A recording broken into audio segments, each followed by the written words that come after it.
From UFOs to ghost and psychic powers, history is riddled with unexplained events. You can turn back now and learn the stuff they don't want you to know.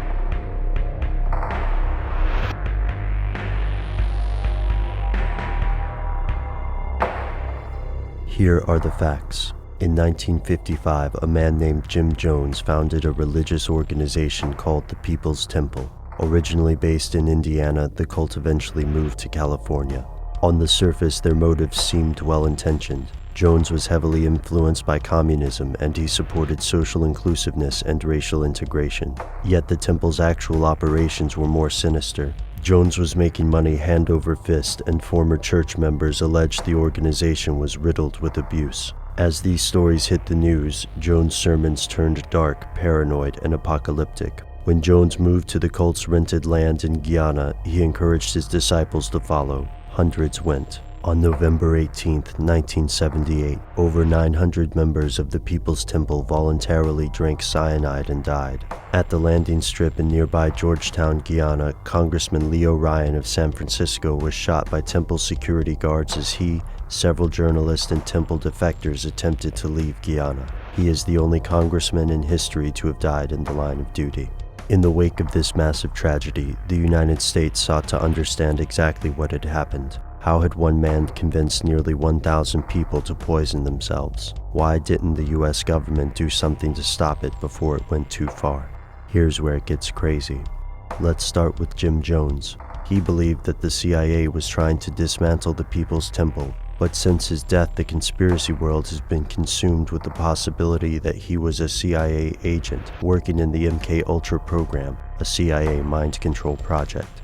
Other cult leaders such as David Koresh and Charles Manson were thought to be involved in similar experiments. To these conspiracists, the Jonestown compound was a failed experiment in mass indoctrination.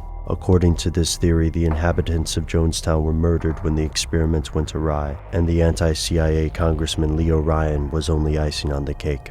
Yet another theory goes further, alleging that the deaths at Jonestown were always intended. Though mainstream history tells us the cultists died of poison, contrary rumors persist, including allegations of death by gunshot. Yet some conspiracists disagree and argue that the CIA and FBI were never helping the People's Temple. In fact, these agencies wanted to destroy the temple because of its communist leanings and contact with the Soviets.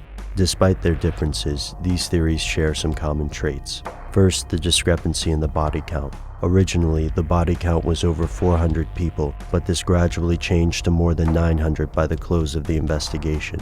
Then there's Jones' cryptic statement recorded shortly before his death, where he says, "Get Dwyer out of here," often thought to refer to CIA agent Richard Dwyer, who was the deputy chief of mission for the US Embassy in Guyana at the time. Here's the most disturbing part. Many Jonestown conspiracists believe that Congressman Ryan was executed by CIA agents pretending to be temple security guards. Leo Ryan was one of the most vocal anti-CIA critics of his time, but being a critic of the CIA doesn't mean that they assassinated him, does it? So who's correct about Jonestown? To mainstream historians, the tragedy at Jonestown is just that, a tragedy blown out of proportion by people with overactive imaginations in place of facts. But to conspiracy theorists, Jonestown was something more. A cover-up, an experiment, perhaps most disturbing, a practice run. And the most important question is not what happened at Jonestown, but what will happen next.